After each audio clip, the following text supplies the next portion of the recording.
होत नाही, तर कशा पद्धतीने मी कामकाज करू, कुठल्या पद्धतीने प्रोडक्ट आणू, कुठल्या पद्धतीची टीम घेऊ, कुठल्या पद्धतीने माझ्या कंपनीचं एक कल्चर निर्माण करू, नक्की माझ्या कंपनीमध्ये प्रॉब्लेम काय होतात, या कारणासाठी लोक आमच्यावर जॉईन होतात. तर पहिला विषय सांगतो, जर आपली नवीन कंपनी तुम्ही ओपन करत आहात, नवीन कंपनीमध्ये जर सुरुवात करायची असेल, तर पहिला विषय घेतला पाहिजे हातामध्ये सर कस्टमर. भले एखादी कंपनी जुनी आहे, नो प्रॉब्लेम, की त्या कंपनीमध्ये बाबा माझा सेल फार मोठा होत नाही, तरी आम्हाला लोक जॉईन होतात. पहिला विषय समजून घेतला पाहिजे की कंपनीमध्ये प्रोडक्ट आणण्याच्या आधी कस्टमर कोण आहे हा पहिला फायनल केला पाहिजे.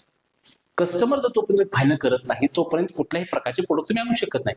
नाहीतर सर मार्केटला काय 10-12 प्रोडक्ट आहेत, मग 10-12 प्रोडक्ट आपण आणणार का, तर नाही सर. मिनिमम कमीत कमी 15 प्रोडक्ट आपण आणतो मिनिमम, का तर बजेट आपलं तेवढं नसतं. आपल्या सरासरी थर्ड पार्टी कंपनी कमीत कमी पैशांमध्ये आपल्याला चालू करायचं नियोजन आहे. तर या कारणासाठी तुम्ही लोकांनी ही गोष्ट पहिले केली पाहिजे की आपला कस्टमर कोण आहे. कस्टमरमध्ये आपला जर जीपी आहे, तुम्ही त्याला जीपी प्रोडक्ट आणू, सर जीपी हा फार्मा मार्केट मधला सगळ्या मेडिकल लाईन मधला लक्षात घ्या की त्या ठिकाणी कमीत कमी प्रोडक्ट घेणारा डॉक्टर आहे. तर त्यासाठी आम्ही त्याला म्हणतो लक्षात घ्या, हा गरीब कस्टमर आहे.